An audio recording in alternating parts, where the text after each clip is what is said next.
Hello, knowledge seekers. In this episode of 20-Minute Books, we delve into the pages of Dominion, a fascinating exploration into how Christianity has influenced the evolution of the Western world.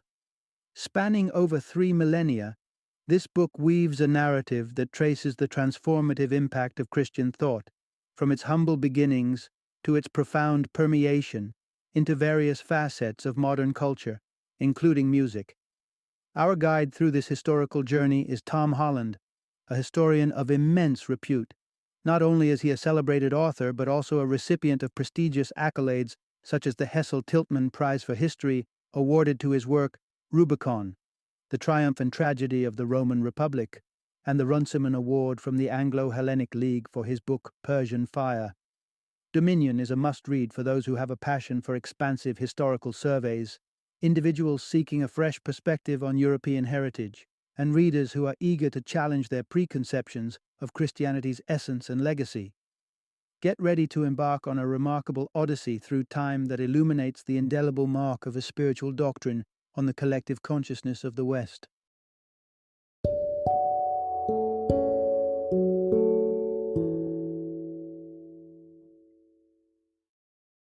Dominion: How the Christian Revolution Remade the World. Introduction. The enduring influence of Christianity through history. Imagine stepping into a world woven with threads of ancient beliefs, ambitious empires, and revolutionary ideas, all converging to shape the civilization we know today. Whether you've sat in a church pew or simply heard the toll of church bells, the waves of Christianity have rippled through your life in one form or another. This isn't just the story of a religion. It's the saga of how Christian values have nestled into the bedrock of human culture. Embark on a walkthrough of history, from the early whispers of Christian doctrine in the cauldron of ancient civilizations to the pivotal role it played through the collapse of colossal empires like Rome. Journey with us from the tumultuous upheavals of the Protestant Reformation to the conquering sails of European settlers, and eventually to the iconic cultural shifts heralded by the likes of the Beatles and Martin Luther King Jr. This narrative is one of transformation and endurance, illustrating not only how Christianity adapted, but also how it perpetually molded the fabric of society. As we dive into this epic chronicle, you'll uncover the origins of the chilling practice of crucifixion and its adoption into the history of Christianity, the clash between science and faith that put Galileo under the watchful eyes of the Church, and the surprising shifts in Adolf Hitler's stance on Christianity amid his infamous reign. Join us on this compelling journey through time, exploring Christianity's indelible imprint on the global canvas and how its echoes continue to resonate to this very day. Part 1. The Ancient Tapestry of Beliefs that Paved the Way for Christianity's Rise. Step back in time and picture the vast, intricate web of cultures that set the stage for one of history's most influential religious movements. This prelude to Christianity's story begins not in quiet contemplation, but amid the stark contrasts of political and philosophical ideals across ancient civilizations. The stage is set with Persian rulers, Greek philosophers, Roman lawgivers, and devout Jewish communities. The Persians were famed for their stark approach to justice, notably their harrowing crucifixion method, which served as a deterrent and a warning to those watching. The one on the cross was deemed to have made a grave choice against the truth and light, the ideals cherished by Persian theology, where the king played the role of a divine enforcer of cosmic law. The Greeks, spearheaded intellectually by such thinkers as Aristotle, saw the world through a lens of intrinsic hierarchy, where everything from the cosmos to the common citizen had its place. Their thoughts wove through the fabric of rationality and reason, giving birth to a societal model that exalted the Greeks and diminished others to a state of servitude. Enter the Romans, architects of an empire that drank deep from the wells of Greek philosophy. They too were Stoics, trusting in a logical and ordered universe, comprehensible through the meticulous observation of nature's laws. The invitation to morality and virtue was open to all, regardless of status. Each person carried within them the spark of the divine, manifesting as conscience. Yet, within the Roman Empire's expanse, the Jewish nation stood out for its unyielding monotheism and a personal connection to their single, covenant-keeping God. The Hebrew scriptures and commandments passed down from Mount Sinai were their moral compass. Their unshakable faith was a testament to the endurance of religious identity. But on the fringes of these established beliefs, a tempest was brewing in the Roman colonies near Jerusalem. Here, followers of a man named Jesus, who had suffered the brutal crucifixion they had abhorred, continued to claim him as the Son of God, asserting that he had conquered death itself. In the midst of this turmoil, we find Paul, a Jewish scholar convinced of the dangerous fallacy of this nascent sect. Yet, in a twist of destiny, the fervor with which he sought to eradicate the followers of Jesus would soon be matched only by the ardor with which he championed their cause, becoming one of the most pivotal figures in the spread of Christianity. Part 2.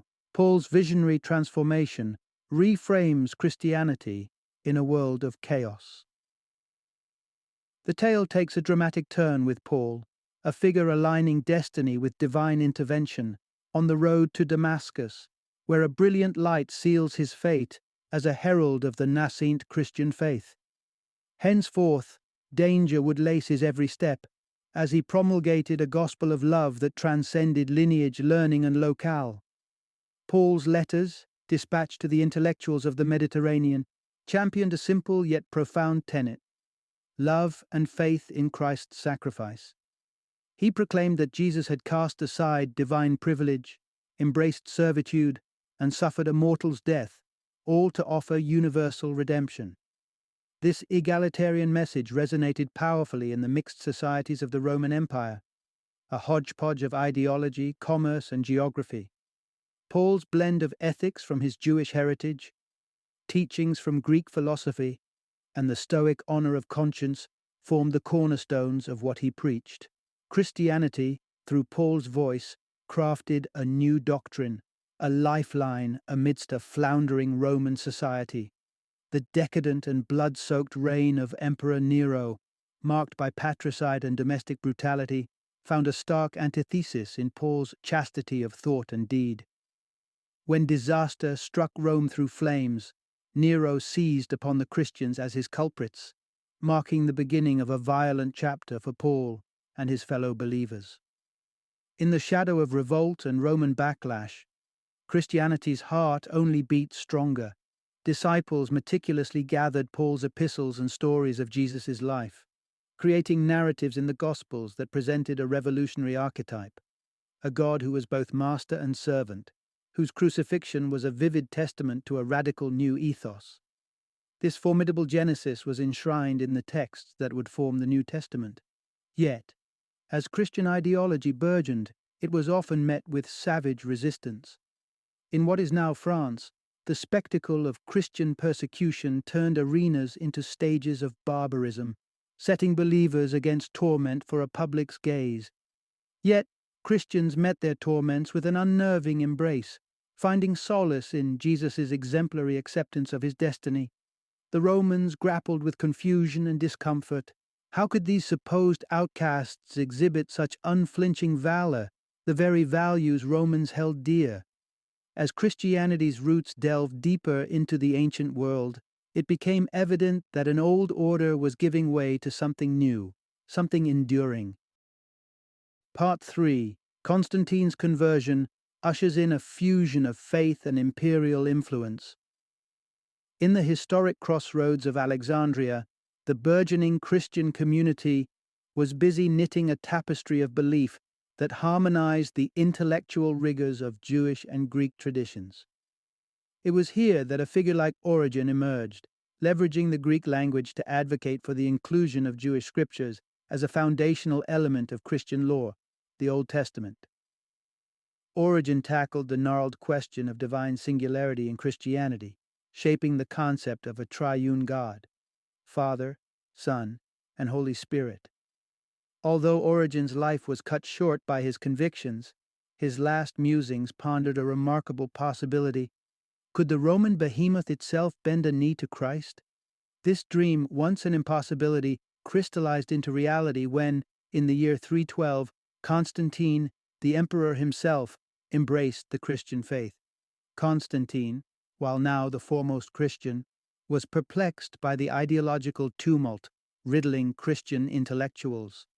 The debates spanned the spectrum from the nature of Jesus' divinity to the specifics of ritual practice.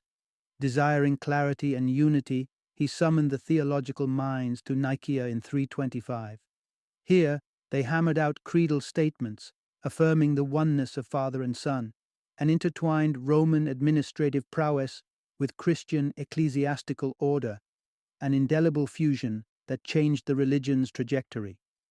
The burgeoning Christian ethos introduced a novel construct to society. Charity, a once maligned notion associated with weakness, was rebranded as a virtue of faith. This shift ignited the embers of an early welfare conception, providing a salve to the wealthy Christian's conscience. Could affluence be reconciled with the selflessness exemplified by Christ? They rationalized their riches as the means to extend benevolence to the less fortunate. The world order trembled as turmoil engulfed the empire. Rome, once invincible, fell prey to the Goths in 410, precipitating a cascade of societal transformation. Western Europe, now in the grips of warlords and ecclesiastical authorities, was still at the mercy of wealth. And amid this upheaval, the doctrine evolved. Wealth was not only a blessing, but a divine endorsement. The pursuit of sanctity was no longer the exclusive realm of the devoted few. It had transmuted into a potent symbol and source of power in this reordered world. Part 4. The dark turn of religious zealotry, from consolidation to condemnation. As Christianity wound its tendrils through the fabric of society, the 5th century witnessed its near-complete dominion over the religious landscape of Europe. The remnants of ancient pagan faiths lingered only in the shadows of the most secluded hamlets. Those who did not embrace Christianity were not merely considered misguided, they were cast as agents of a newly articulated nemesis, Satan. To eradicate these holdouts, the Christian focus turned to rigorous evangelism, expressed through monasteries and convents entrenched in the far-flung frontiers of Europe. These religious bastions, blessed by the burgeoning authority of the papacy, became beacons that drew scores of devout souls. Their dual conviction, to vanquish wickedness and cleanse themselves of sin, was unwavering. This era marked a turning point in how Christians perceived Jews, who steadfastly denied Jesus' divine lineage. Once a matter of theological dissent, the Christian view of Jews morphed into one of existential peril, bolstered by the belief in a cosmic battle against darkness. The emergence of Islam, with both its nascent faith and expanding military wellspring, ignited additional fears. As Arab forces made spectacular gains throughout the Middle East and southern Europe, the urgency for a unified Christian front became critical. Their answer lay in compulsion, conversion by force if necessary. The mantle of this aggressive Christian expansion was taken up by a figure colossal in history, Charlemagne. Allying with the Church's might and crowned Holy Roman Emperor by the Pope, Charlemagne was not content with passive proselytization. His army's swords brought the choice of death or conversion to thousands, carving a path of conversion soaked in blood. Yet Charlemagne's legacy hinged on an ideology that blended baptism with enlightenment. Priests thus became the guardians and distributors of all realms of knowledge. His strategy bore fruit as Europe gradually succumbed to Christian influence. A telling moment came when a descendant of convert barbarians, Otto the Great, repelled waves of pagan Hungarians, safeguarding the now Christian Europe. For his triumph, he was bestowed the emblematic title of Holy Roman Emperor. Through conflict and conquest, the continent was being chiseled into a hub of Christian faith, a journey fraught with violence but unwavering in its march towards Christendom. Part 5. The Papal Game of Thrones. How Gregory VII redefined Christian morality. In a bid to cement the Church's grip over Christendom, Pope Gregory VII launched an authoritative crusade that would transform the ecclesiastical landscape. With a doctrine chilling in its resolve, heretics, real or perceived, found themselves facing the inferno, their lives forfeit to the flames. Such dramatic displays of the Church's might left little room for dissent across European lands, and the masses quickly learned that questioning the Church was a perilous endeavor.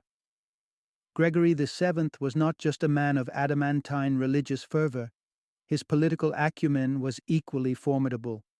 Calculated maneuvers unfastened the Church's direct influence over national rulers, granting them a semblance of political autonomy. Yet, this apparent concession belied a deeper consolidation of power, as the reimagined world still danced to the tune of the Pope's puritanical ideals. In this new order, the separation of church and state paradoxically magnified the Pope's reach, remolding him into a figure of unrivaled dominion over the Christian populace. The sweeping reach of papal authority now touched everyone, from crowned heads to the common folk. The mandate of celibacy for the clergy was one of Gregory's instruments to purify the Church from earthly entanglements, casting sexuality as a vice best left unexplored. Amid this new paradigm, women found themselves cornered by doctrine, largely relegated to roles subservient to men, captured by the mirroring views of Aristotle and a male-dominated church. As the status of women ebbed, the Church hoisted the Virgin Mary as an emblem of unblemished femininity, contrasting sharply with the natural desires of women. The Church's recalibration of sexuality saw it as inherently sinful, meticulously cordoning off marriage as the sole sanctified context for sexual relations, and self-appointing itself as the gatekeeper of matrimonial legitimacy. This ecclesiastical coup d'état did more than dictate personal lives. It shifted political power dynamics, stripping families and clans of their marital sovereignty, a function once crucial for reinforcing alliances. Unsurprisingly, this sweeping reformation of societal norms and power structures sowed seeds of discontent. Tensions simmered beneath the veneer of obedience, setting the stage for a European response that would challenge the very foundations of papal dictate. Part 6. Reformation whispers turn to roars against papal authority. As the 15th century dawned, murmurs of discontent rippled through the fabric of Europe. The papacy, which claimed to guide the faithful towards a heavenly life, seemed to falter in alleviating earthly suffering as plagues and wars ravaged the continent. To the east, the advancing Ottoman Turks pressed against Europe's borders like dark clouds on the horizon. Amidst these trials, an audacious Italian named Christopher Columbus petitioned the Spanish monarchs Isabella and Ferdinand. He spun a vision of maritime discovery, a quest for a novel passage to India laden with the promise of wealth that would bolster a holy crusade to reclaim Jerusalem. In 1492, his sails caught the wind, embarking on a journey that would inadvertently bridge worlds. Columbus's voyages unlocked a new expanse far from the Indian shores he sought, a vast land unfamiliar to Europeans, teeming with souls ripe for the Christianizing harvest. This mission inspired the conquistador Hernán Cortés, a man who likened himself to the biblical Moses, though in truth his methods echoed Charlemagne's ruthless conversions more than scriptural deliverance. The vibrant Aztec civilization fell beneath his blade, its people enslaved in the wake of his mercenary so-called salvation. The stark contradictions of the Spanish conquests, brutality masked as evangelism, weren't lost on many Christians worldwide. Disillusionment festered as the papal office's taxation strained them further, sowing seeds of rebellion within the Christian heartlands. It was a quiet German village that became the fulcrum of change. Martin Luther, a friar stirred by conviction, nailed 95 theses to a door in 1517, voicing his grievances not only against church-imposed levies, but also challenging how the pursuit of holiness was defined and imposed. His defiance against the papacy wasn't a mere critique. It was a call to fundamentally transform Christianity. Luther's message blazed through the populace, igniting peasant revolts and mass demonstrations demanding the promises of Holy Scripture be fulfilled. The response from the Church and its faithful armies was swift and brutal. In the space of a year, a staggering 100,000 lives were extinguished, their blood seeping into soil and history as Protestants rose and fell under the Church's might. What began as a quiver of reformation grew into a tempest of religious revolution, and it was clear that yet another age of conflict and change had dawned. Part 7. Protestantism's intellectual ripple effects amidst global turmoil. The swirling clouds of religious dissent and warfare had long darkened the European skies by the late 1600s. The devastating 30 Years' War pitched Protestants against Catholics, unleashing a storm of conflict that claimed countless lives. For some, hope lay in new horizons. Thus, in 1620, the Mayflower embarked on a voyage to America, its Puritan passengers longing for a sanctuary where they could weave a tapestry of life rooted in their staunch beliefs. The New World, however, was not a blank slate. It bore the stories and spirits of its indigenous inhabitants, whom the Puritans were determined to convert. This zealous intent shielded no qualms about violent conflict over territory considered divinely ordained for their settlement. Following decades of strife, the European stage sought an act of harmony.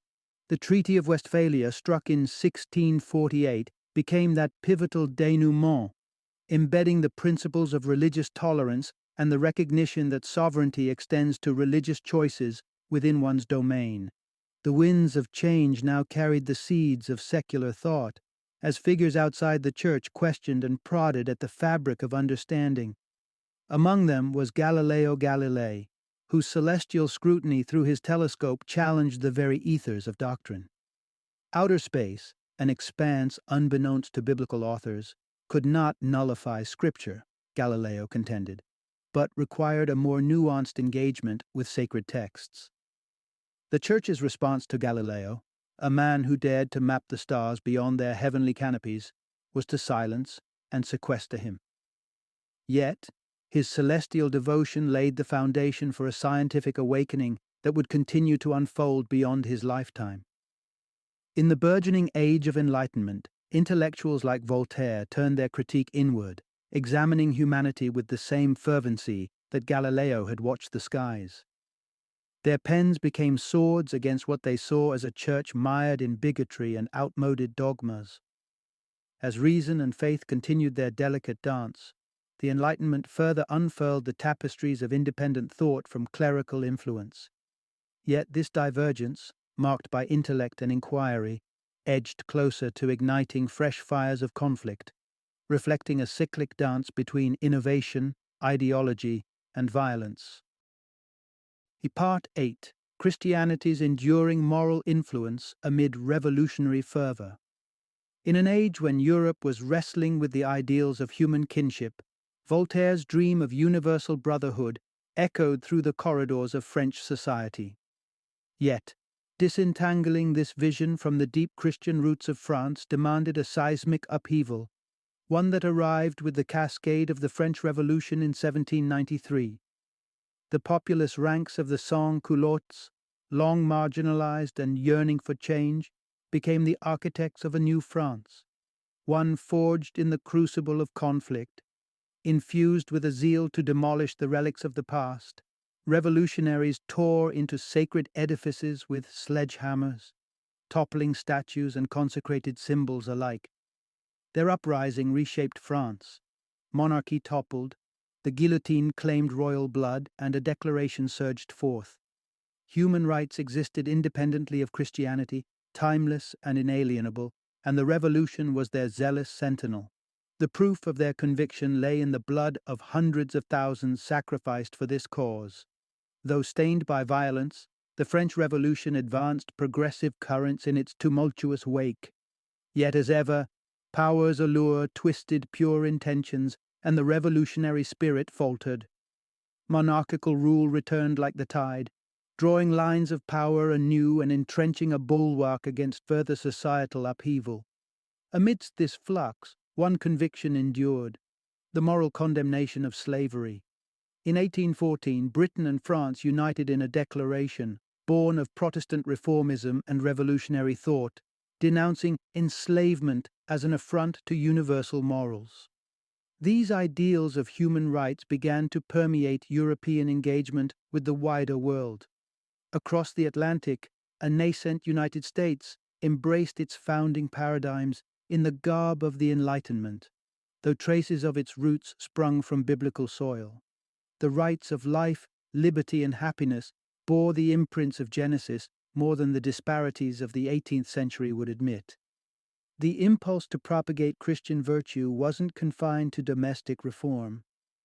Britain, once enriched by the vile slave trade, now turned its gaze outward with missionary zeal. It declared that the scourge of slavery could not be expunged until the globe, starting with Africa, was illuminated by Christ's teachings. Thus, the era witnessed a dual quest, a scramble not only for souls but for wealth and dominion under the auspices of divine providence. Part 9. Challenges to faith, science, war, and a changing world. As the 19th century waned, Christianity strove to reconcile spiritual doctrine with the natural world. Advocates of natural theology marveled at the divine intricacy manifest in nature. The butterfly's metamorphosis became a symbol of God's meticulous craftsmanship. Yet the ground beneath Christianity trembled with the publication of Charles Darwin's On the Origin of Species in 1860.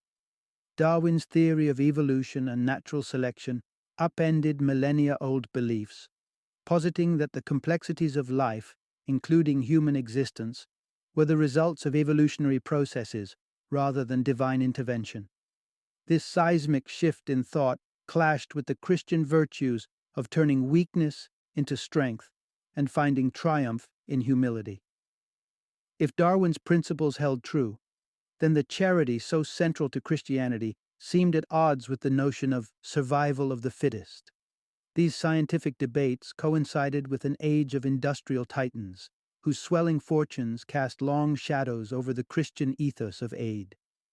Industrial magnates like Andrew Carnegie espoused a self-reliant philosophy, suggesting that individual initiative was preferable to dependency on philanthropy. As the first decades of the 20th century unfolded, faith itself appeared to be a crumbling edifice. The cataclysm of World War I presented a gruesome theater to argue against divine protection. In those trenches, some soldiers found solace or stark reality in the musings of Friedrich Nietzsche, namely, his declaration of God's demise at the hands of modernity. Conversely, for many, the stark parallels between the crucified Christ and the suffering of soldiers rendered Christianity more poignant than ever. It offered solace amidst loss, a balm for families grappling with the heart-wrenching void left by fallen soldiers. Christianity entered the early 20th century balancing on the edge of a knife, its role ambivalent, yet its presence undeniable.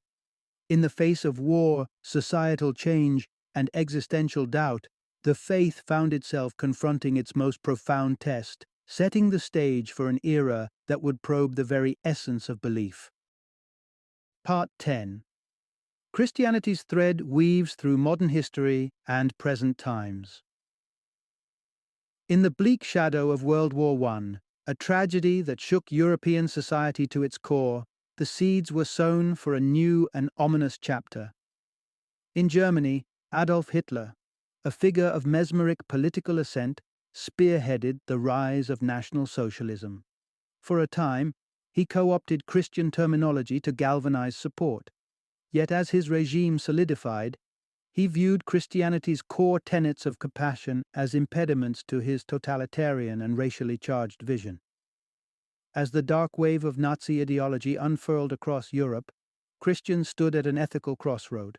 The imperative to safeguard the Jews and others deemed undesirables by the Nazi stone, or to adhere to the doctrine of loving thy neighbor, the responses were as varied as the believers themselves.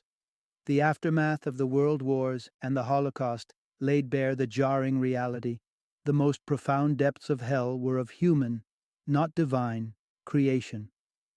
Post-war healing sought a beacon, and the arts often serve as a balm.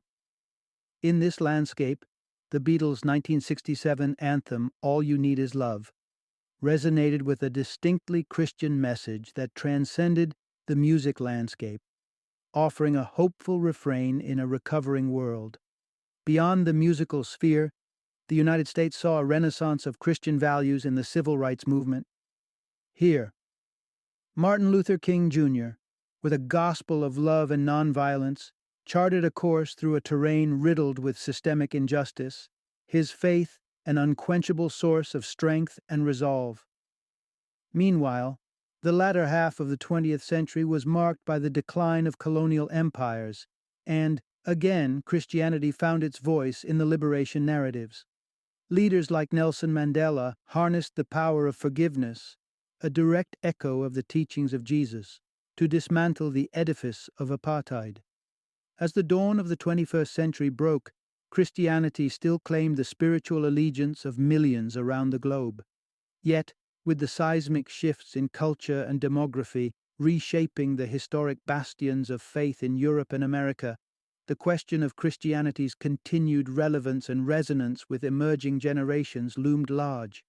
The tapestry of belief, ever evolving, now waits for new hands to weave its future patterns. Final summary. From its humble beginnings in the ancient world to its profound impact on the course of history, Christianity has left an indelible mark on humanity. Through its shaping of political ideologies, spurring of philosophical debate, and challenging of scientific frontiers, Christianity has consistently acted as a catalyst for transformative changes. Even in contemporary times, when secularism appears on the rise and religious affiliation may wane, the echoes of Christian thought and values persist, woven into the very fabric of societies around the world. This enduring legacy attests not only to the religion's historical significance, but also to its embedded influence on the moral and ethical structures that guide countless individuals and nations today.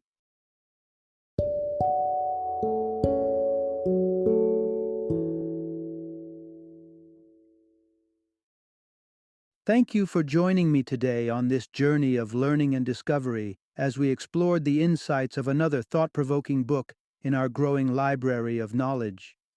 If you've enjoyed our time together, please take a moment to follow our podcast, give us a 5-star rating, and share 20-minute books with other knowledge seekers. Your support truly means a lot. Don't forget to join me again in the next episode, where we will delve into another enriching book. Until then, happy reading and happy listening.